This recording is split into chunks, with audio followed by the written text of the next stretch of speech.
how do journalists, one of the questions was about how do journalists balance ethics and money and pressure from advertisers and that kind of thing. I mean, that's something that the field has faced forever, as long as there are commercially supported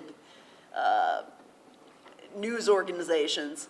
I can remember working at the newspapers where I worked way back when there was this image of this wall of separation between advertising and news, and of course, the reality of it was that the wall wasn't nearly as thick as some people made you think it was.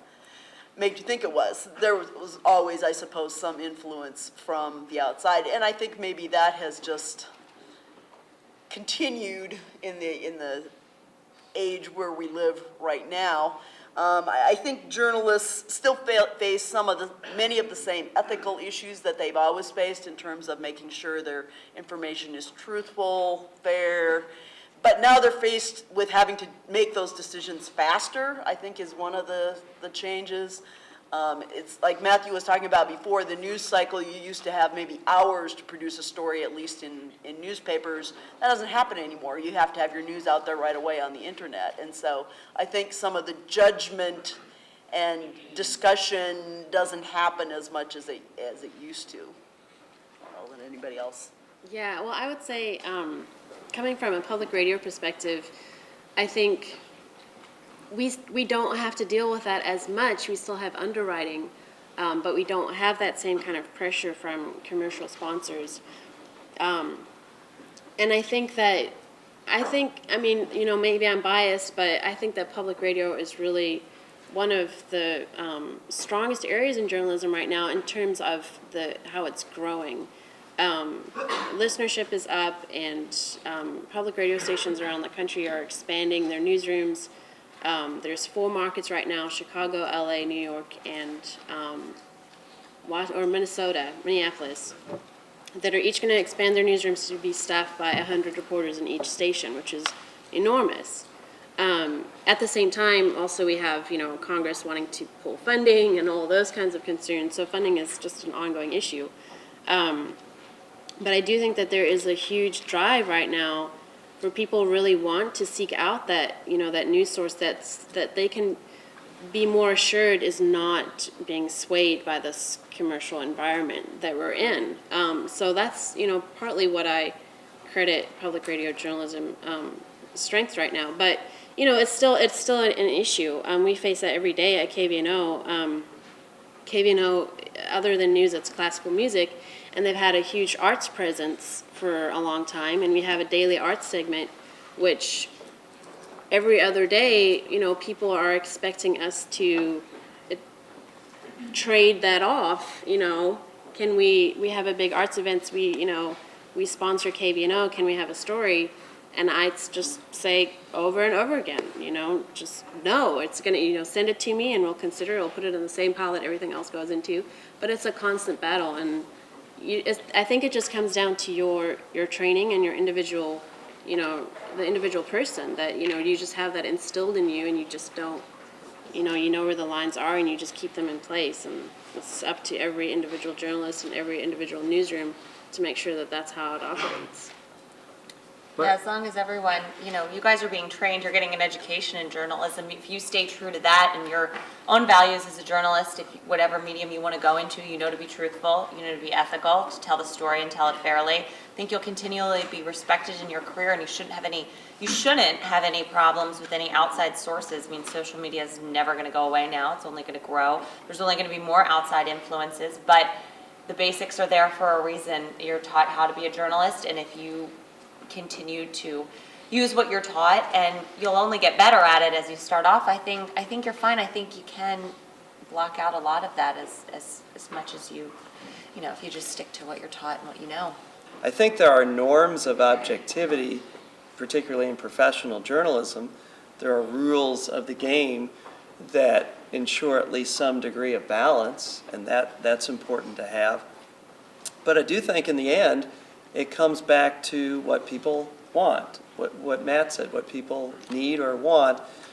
And I've been sort of toying with this idea that what people really want maybe comes down to one of two things. They either want something that helps them in their work life, which increasingly is more and more hours of our day spent in our work life, or if not our work life, whatever our passions may be. So for example, if Dr. Tima is online, your professor, there are things that he's looking for because they help him in some way in his work life. I'm never online. What are you talking about? Never. But then there's another piece of it. If there's something about UNO hockey, he's on that. Because that's a passion of his. Now, tied up in these things that we have passions about, whether it's UNO hockey or for me, the Chicago Cubs or whatever it might be, the Minnesota Twins, whatever it might be, the Huskers for some folks here locally, media can tap into that and make a lot of money because there's a demand, whatever kind of media we're talking about.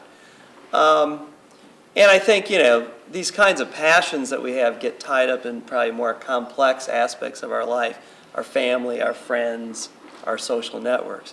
So it may be less important in the end that the World Herald is printing on a piece of paper or it's delivered some other way than what they're delivering meets these needs that people have or these wants that people have. Maybe. I mean, I go to people.com and think they know what they're talking about when they're reporting about some of the gossip or the celebrities, I see it as more of not hard news, that's for sure. Maybe more of an escape website to go to get a variety of news, because there are varieties of news. TMZ and stuff like that. I mean, maybe they're investigating. I don't necessarily think of them as the same as CNN reporters, but they're looking for something and they're reporting on it. Wasn't it the National Enquirer that broke the John Edwards Yeah. story? Yeah. And major newspapers or major news organizations wouldn't pay attention to it for a year or whatever because it was the National Enquirer, which goes back to this idea of trust.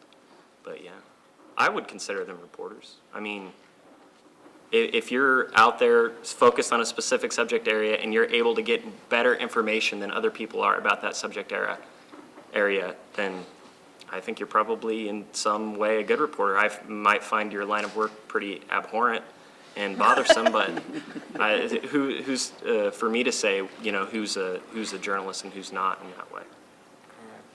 Closing thoughts from any of you all on the topic. Where are we right now in journalism and maybe where we're going? Or things we should take away from this conversation? What can I say? Closing comments. I want to say one other thing as far as news that you want to know versus need to know. I think public radio, the traditional model has been, we provide news that you need to know, and if this is, not what you want to know, it's not the most popular story, well, we're still going to tell you about it because we think that you need to know this. And I think that that's important. I think that, and I do think that people do want that to some degree still, and that, it might not be the hottest story of the day and gets the most hits, but, it's some things that you need to know. You need to know what's happening at the Capitol in Nebraska or whatever.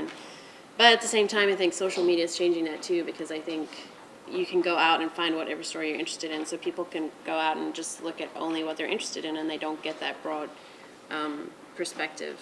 But, just go into public radio. Just go into public radio? That's what you can take away from this conversation. So go talk to Robin about getting involved with public radio. Okay, cool. Closing thoughts from the rest of you. I think it's changing, of course, but for you guys just getting into it, what else do you know? You're all very savvy with your social media anyways. You're probably the best to get into this field because you're so well adjusted to it already. You've practically grown up with it. And that's just a part of every journalistic aspect now. But, all the bad news aside, people are still hiring, there's still jobs. We want journalists. You guys who are interested, be inspired and enthusiastic and be inquisitive. You're going to have that to go forward, because the news doesn't always just happen. You have to sometimes go look and dig and really rely on the skills you've been taught. So if you want to do it, there are plenty of opportunities. There's luckily a lot of different mediums to choose from, and I think even though it's changing, you guys are the most adaptable. Follow the great philosopher Wayne Gretzky.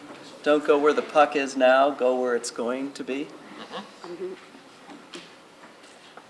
All right. If there are no other questions from the floor, I want to thank you all for joining us today. Really appreciate it.